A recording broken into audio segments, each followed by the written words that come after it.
Otep à tous, bien-aimés frères et sœurs. L'Algérie revient avec les accords d'Alger, le respect des accords d'Alger. Il faut renégocier les accords d'Alger. Il faut reparler des accords d'Alger. Il faut respecter les accords d'Alger. Il faut négocier avec les signataires des accords d'Alger. Le signataire, c'est la CEMA. La CEMA, c'est allié avec la le CSP, je crois. Et puis, bien évidemment, Yad Agali. Yad Agali vient de parler récemment pour menacer à la fois le Mali et le Burkina Faso. Ça veut dire que si on parle des accords d'Alger, il faut parler aussi du Burkina Faso. Si le Mali revient sur cette affaire, eh ben le Burkina Faso aussi doit être intégré puisque les terroristes attaquent les deux pays. Et c'est sûr qu'il y aura aussi le Niger qui rentrera. Surtout que, de toutes les façons, dans la guerre contre le terroriste, les trois pays sont ensemble maintenant. Et donc, le Mali ne peut pas négocier seul. C'est fini, parce que nous sommes maintenant dans l'alliance des États du Sahel. Tout ce qui concerne le Mali doit concerner le Burkina Faso et doit concerner le Niger. Alors, quand l'Algérie demande qu'on applique les accords d'Alger, il y a plusieurs raisons. La première raison qui saute aux yeux, c'est que l'Algérie pense que s'il y a un poste de membre permanent du Conseil de sécurité pour l'Afrique, ou bien si on leur donne les deux comme ils demandent, eh ben, il y aura un poste pour un pays d'Afrique noire, probablement l'Afrique du Sud. Donc, on va leur donner ça. Ça revient à l'Occident. Et un pays d'Afrique du Nord, un pays arabe. Et ce sera l'Algérie. Voilà le calcul de l'Algérie. Voilà ce que la France met sur la table pour l'Algérie. Voilà la promesse que Emmanuel Macron fait à l'Algérie. Ce qui, bien entendu, est un leurre, ça n'arrivera jamais. Deuxième hypothèse, deuxième élément de réflexion, c'est que l'Algérie a peur de l'alliance des États du Sahel. Ce sera une force militaire qui ne permettra plus à ce que ces pays arabes là, puissent encore venir coloniser les pays noirs. N'oubliez pas que là, l'esclavage a commencé par l'esclavage arabo-musulman. Ils ont castré des millions, je répète, des millions d'Africains, de Noirs.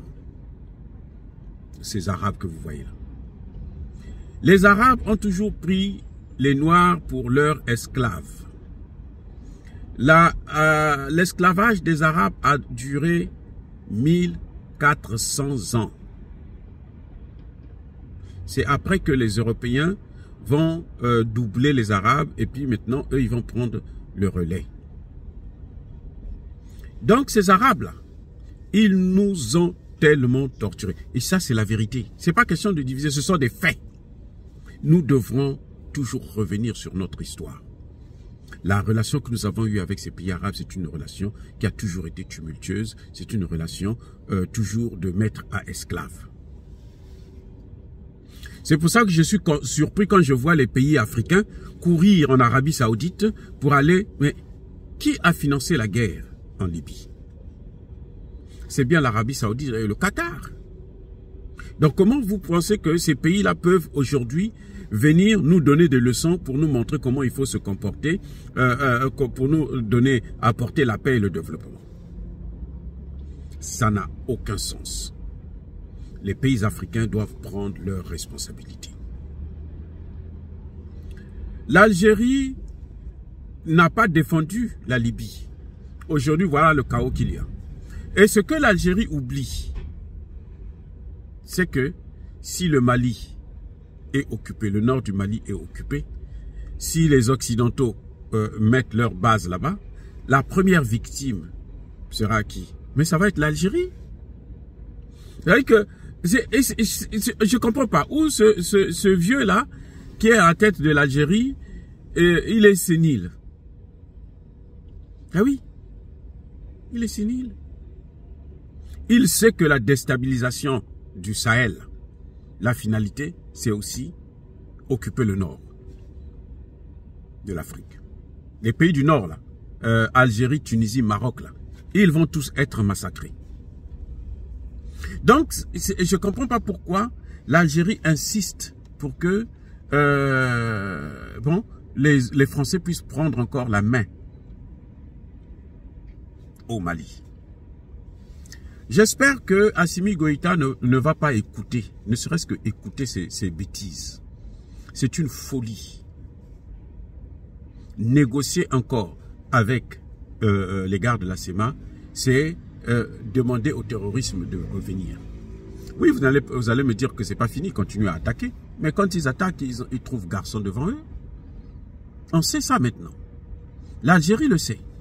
L'Algérie a peur seulement de la force militaire malienne de l'AES parce qu'elle estime que probablement on va les attaquer. Non, nous, on n'est pas, les Africains ne sont pas comme ça. Nous voulons préserver seulement ce qui nous appartient. Nous n'avons pas besoin de ce qui appartient aux autres parce que Dieu nous a tout donné, tout. Les accords d'Alger, c'était pour réconcilier les Maliens. Malgré près de 10 ans que les Nations Unies ont été là, il n'y a pas eu de paix. Maintenant que les Nations Unies sont parties, la paix est en train de revenir. La stabilité est en train de revenir. Je ne vois pas pourquoi on va encore mettre les accords d'Alger sur la table. C'est fini. Le Mali a une constitution, le Mali a un gouvernement, le Mali a une armée qui contrôle l'ensemble du territoire. Il est hors de question de parler encore des accords de paix. Les accords de paix là ne sont pas plus importants que la constitution du Mali. Et c'est la constitution du Mali qui prévaut actuellement. Cette histoire des accords de paix, c'est fini. On n'en a plus besoin, on n'en parle plus. Et j'appelle le président Assimi Goïta d'envoyer balader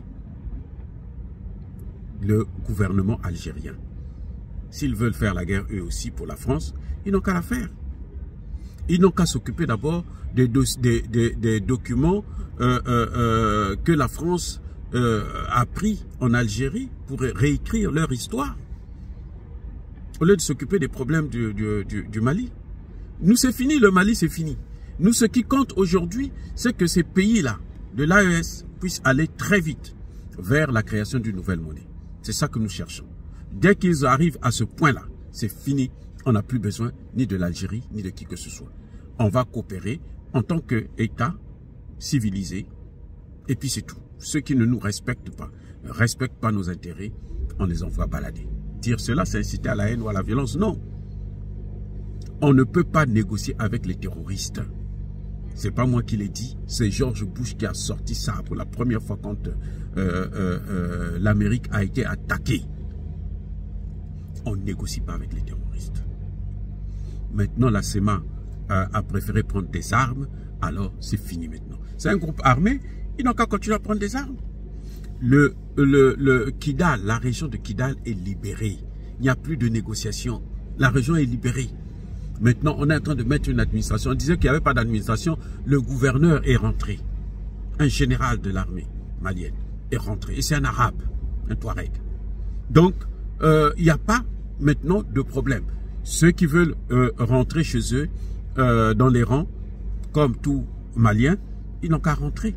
Ceux qui veulent rester en Algérie, que l'Algérie leur donne l'asile ou la nationalité algérienne, et puis c'est tout. Oh, bien-aimés frères et sœurs, je persiste et je signe.